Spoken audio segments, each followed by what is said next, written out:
Y ellos que están matando vida y vida, no le dicen nada.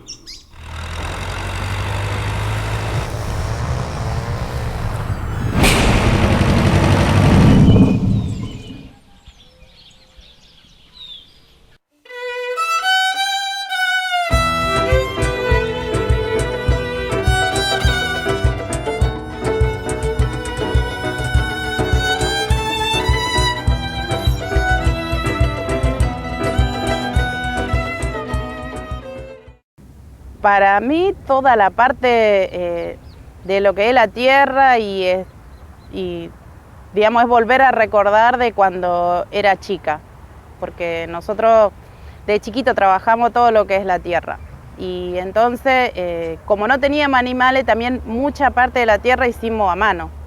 Entonces esto de estar con la pala y la azada me recuerda mucho a eso. Y estar con las personas lo que me recuerda es la parte recién llegada a la ciudad. Si bien cuando andábamos de peón y cosechábamos afuera y todo eso, estábamos con el otro, pero no dialogábamos con el otro, porque íbamos a hacer nuestro trabajo y no charlábamos con el vecino de al lado, solamente el saludo. Y esto me cambió la otra parte, que es charlar con el otro, estar con el otro, interesarme del otro, que pueda aprender lo que yo pude aprender.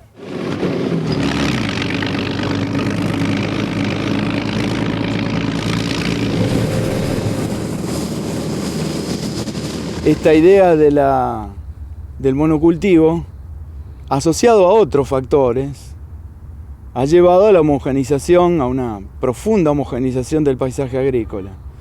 Y eso realmente es preocupante. Por otro lado tenemos una dimensión social, que ustedes lo que no ven acá alrededor de esto, y yo me esfuerzo, pero lo que no veo, aparte de nosotros, es gente. Entonces estos modelos son exclusores de la mano de obra y del trabajo. Entonces se requiere muy poca gente para trabajar y producir en este modelo, en este esquema productivo. Ya de hecho la ganadería clásica en esta región traía mucho más trabajo de la gente.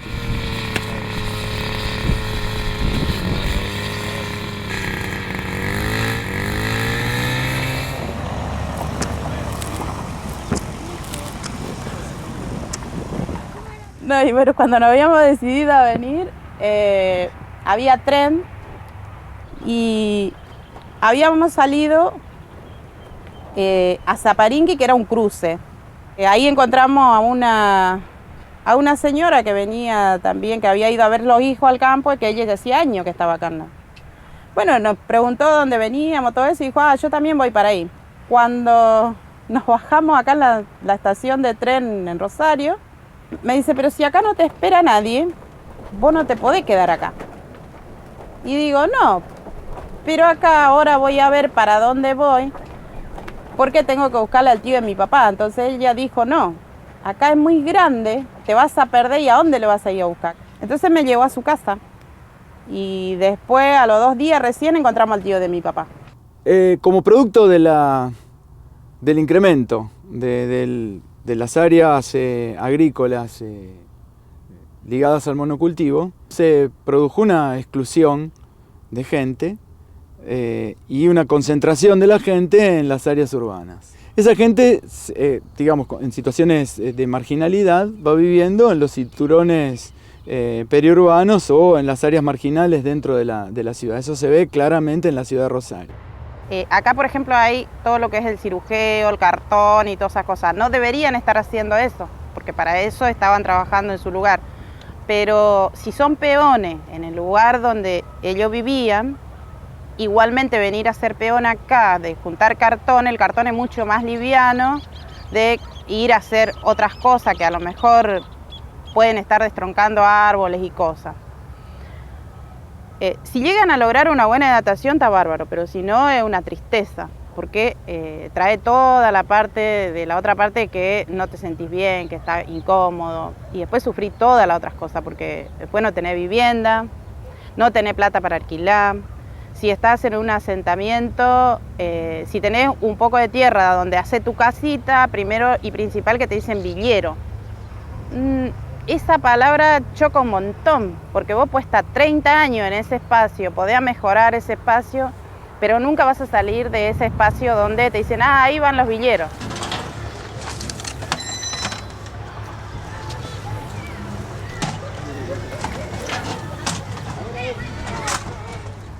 Entonces ella me ayudó atrás a cerrar un poquito, donde estoy ahora, que eso era todo campo, ahora es todo casa.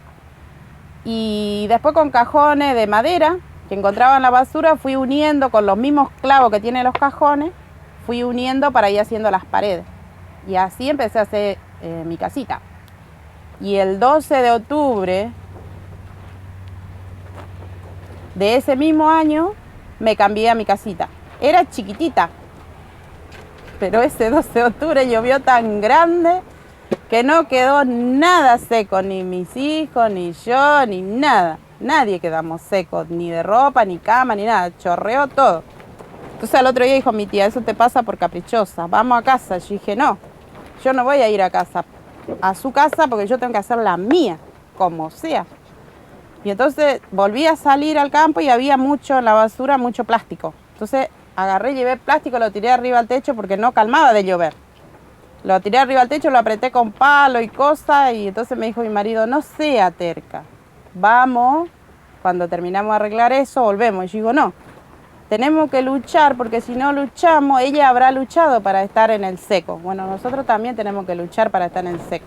Entonces ella me dijo, no, acá no es el campo, que vos lo podés tirar tierra arriba al techo. Ah, digo, qué buena idea. Ahí nomás agarré, cavé un pozo y sobre el plástico le tiré tierra. Y no chorreó más.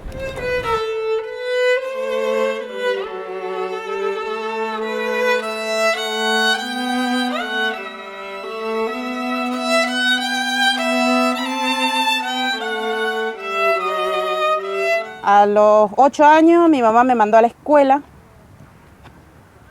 y tenía que hacer todo rápido porque si no aprendía rápido, en las vacaciones de julio me sacaban de la escuela porque había que ir a carpir, había que ir a hacer cosas y ayudarle a ellos. Entonces entraba a principio de año un tiempo y después ya me tenía que olvidar de la escuela.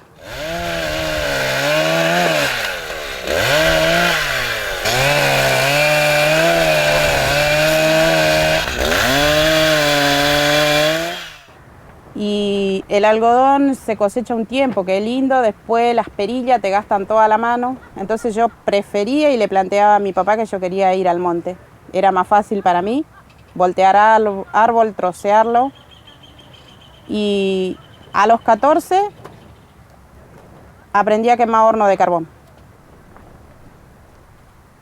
Era cosa muy pesada, pareciera, pero se ganaba un poco más, digamos. Uno traía más mercadería a casa y todas esas cosas.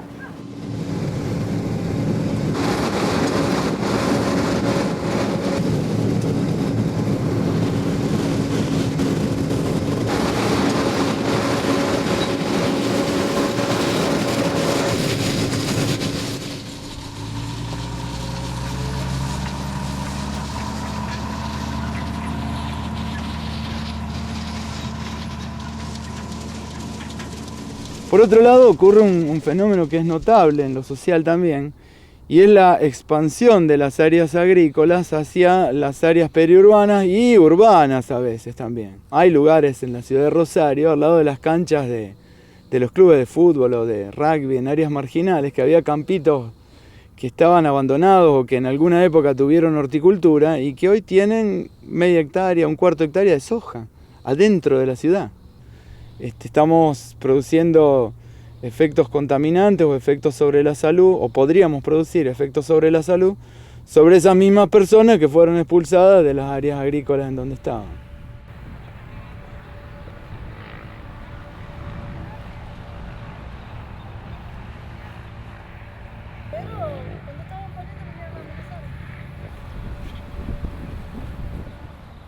Supuestamente no se debe de montar porque hay que cuidar, digamos, la naturaleza. Está bárbaro cuidarlo.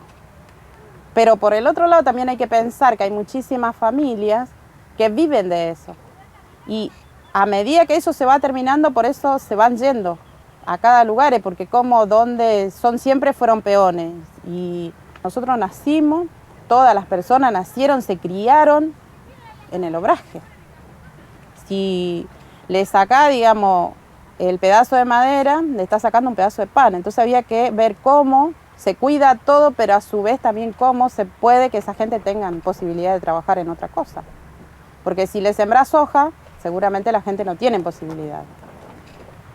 Si le sembras otro tipo de grano y le pones la máquina tampoco. No tener más monte, no tener la fruta del monte que muchas personas los comen. No tener otro tipo de trabajo para alimentarte. Entonces, ¿cómo vas a hacer? No te puedes alimentar. Por eso cada día hay más desnutriciones, más cosas, que eso no se ve porque queda allá en el medio del monte. O sea que bajo ningún concepto la política de desmonte creo que sea adecuada para la expansión de la frontera agrícola. Lo más lógico, lo que históricamente se ha hecho en esas regiones es la ganadería, sobre todo la cría. Y después hay muchas alternativas para incorporar más valor forrajero a esos bosques. El efecto del bosque es notable durante el invierno. Al desaparecer el bosque, o por lo menos al desaparecer las especies más importantes, el efecto de las heladas sobre los pastos es notable. O sea que aún no solo el desmonte está mal, sino la eliminación de especies forestales de mayor valor dentro del monte es algo que realmente no es adecuado, porque la receptividad ganadera de esos bosques alterados, que han perdido las especies de mayor porte, que eran las que producían esta cobertura frente a las heladas, les redunda en una menor receptividad ganadera, ¿no? Lo que pasa es que habría que establecer determinadas políticas que permitan y sustenten esto. Y para esto es fundamental la intervención del Estado.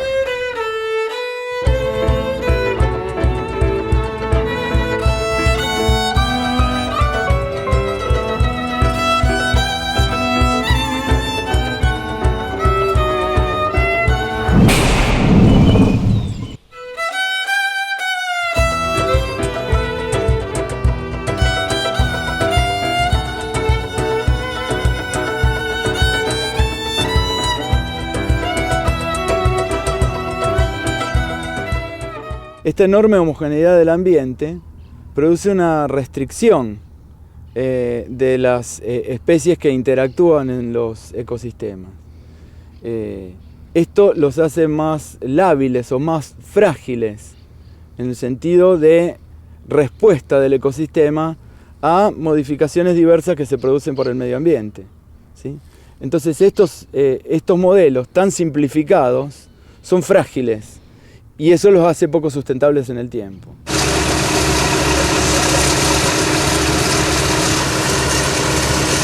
Muchas veces los ecosistemas que son alterados, la agricultura de por sí produce una alteración, pero cuando el grado de alteración es lo suficientemente importante, difícilmente se recuperen las situaciones originales. Entonces habría que cuestionarse hasta qué punto o cuál es el límite para mantener este modelo productivo y no alterar la productividad de estas tierras hacia el futuro.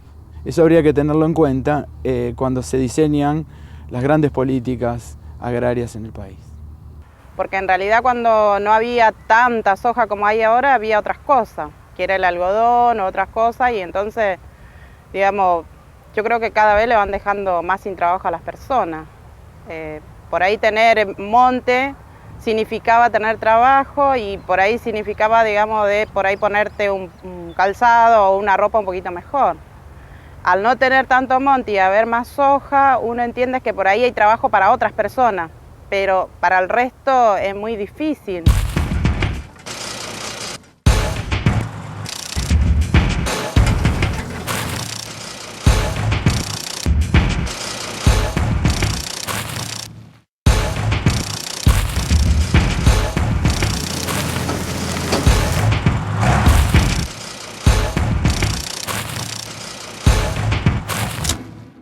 Algo destacable es que los que quedaron incluidos dentro de este modelo, que corresponde a trabajadores especializados en términos generales, o sea, el que maneja el tractor, el que maneja la maquinaria, el que es capaz de regularla, el que maneja las diversas maquinarias, ¿no? Para la aplicación de productos, de fertilizantes, para las tareas de siembra. Entonces, evidentemente esos trabajadores no están tan mal pagos como a lo mejor pueden haber estado en otras situaciones. Pero también acá lo que hay que decir es que la enorme cantidad de gente que ha quedado excluido de esto, que se ha concentrado en los barrios marginales de las grandes ciudades, en las zonas periurbanas, esos han sido desclasados y han perdido su fuente de trabajo. Entonces, pensar en un modelo diferente para la producción en estas áreas implicaría una nueva inclusión de estas personas y naturalmente eso tendría que ir aparejado de la dignificación de su salario, ¿no? Gran parte de la sociedad estará de acuerdo que es mucho mejor, antes que vender grano de soja, vender aceite de soja o subproductos de la industria aceitera. Ahora deberíamos empezar también a pensar en la incorporación de valor agregado a los procesos agrícolas. Y esto quiere decir empezar a pensar en otros modelos productivos que incluyan la rotación de cultivo, las rotaciones agrícolas ganaderas. Si no cambio el esquema productivo, esto no es sustentable por razones ecológicas. Eso es lo que estoy diciendo. No me alcanza solamente mejorar la situación de la gente. El sistema va a ser más sustentable en el tiempo si agregamos valor a los procesos.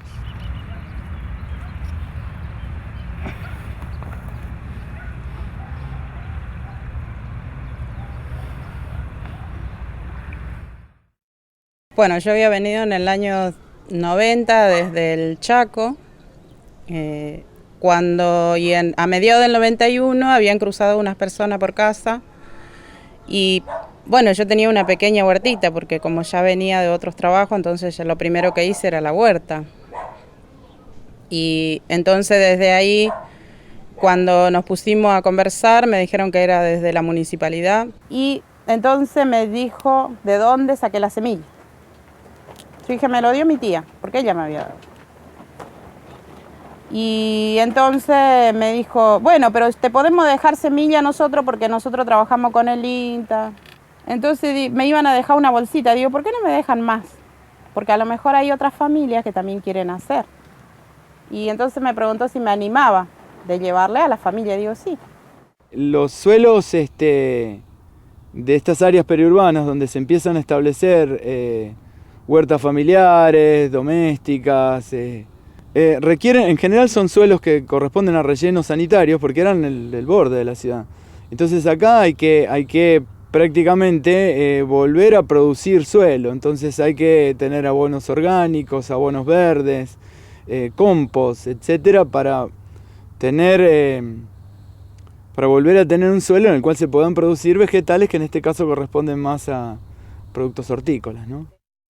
Esto era un lugar descampado, un lugar de recolección de basura, porque acá tiraban mucha basura, mucha tierra roja, porque acá en otros tiempos era un basural, en el 97, 98 esto era un basural. Después lo que hicieron era cavar y poner en profundo, digamos, todo lo que era madera y esas cosas, porque acá acumulaban todas las maderas que cortaban o la poda o lo que hacían. Después se empezó a rellenar con tierra roja. No es mala la tierra roja, pero a su vez te lleva mucho trabajo para ordenarla y que sea una tierra productiva. El sistema de riego es un sistema muy lindo que funcionó a un principio, pero anduvo 2 o 3 semanas y después no funcionó más. En realidad se hizo como una prueba, en 3 parcelas se extendió toda la cinta de riego y se probó justo el día de la inauguración. Estaban bárbaros, pero después duró 2 o 3 días.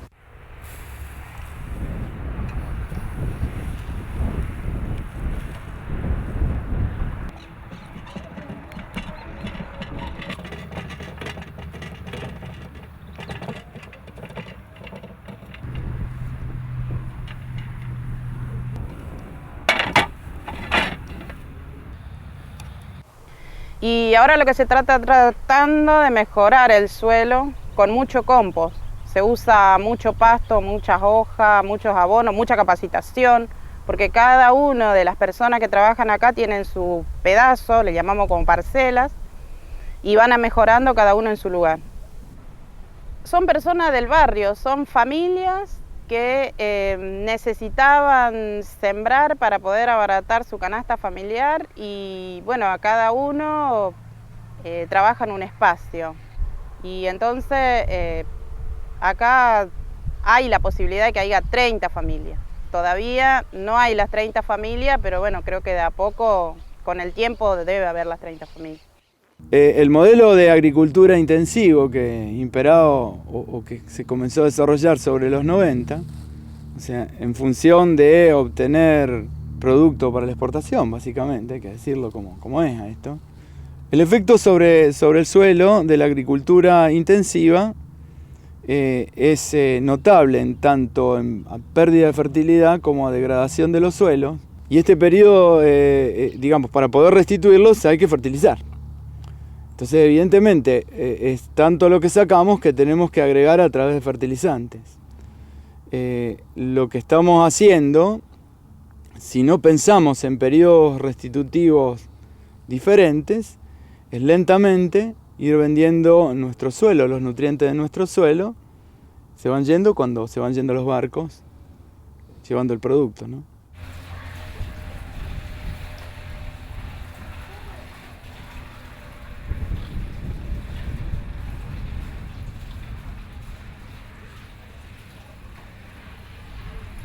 Yo de chiquita, a mí mi mamá me enseñó a amasar y me parece que la harina es lo principal. Tanto el hombre como la mujer debe saber hacer un pedazo de pan.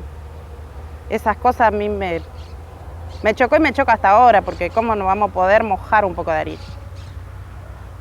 También que uno pueda venir a charlar, a tomar mate y a estar y sentirse bien.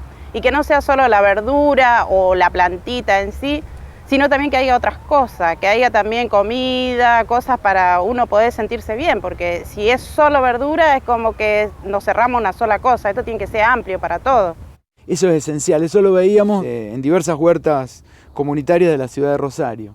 O sea, cómo uno veía viejos y niños trabajando ahí, y faltaba la otra generación. Claro, como no pueden vivir de esa producción, el papá y la mamá probablemente estaban trabajando en diversas funciones dentro de la ciudad. Y en vez de que el chico esté en la calle, estaba ahí con el abuelo y estaban empezando a producir la lechuga. Podemos canjear la lechuga por un maíz y a lo mejor la lechuga y el maíz por un pan, porque otro hace panes y eso es importante. Eso no soluciona el problema de fondo de que estamos hablando, pero eso es esencial que vuelva a ocurrir, porque se vuelve a juntar la familia agraria, la familia agrícola. Y eso me parece que es relevante y importante.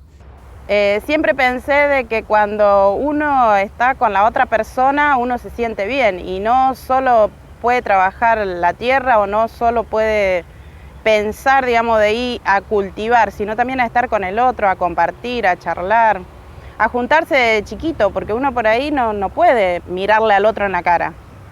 Pero sí, si uno se empieza a juntar, uno va aprendiendo todas esas cosas. Porque a veces te da como vergüenza, nosotras personas que venimos del norte te da vergüenza mirarle al otro en la cara. Entonces eso todo se aprende, pero si estamos siempre solos no vamos a aprender. Eso se aprende integrado con el otro. La huerta como tal, o que haya huerta en el borde de las ciudades, no produce la solución para la gente que fue marginada de las áreas de campo por este modelo. O sea, lo que hay que hacer es pensar una reinclusión de todas las personas en las áreas productivas. Para eso hay que cambiar el modelo productivo acá.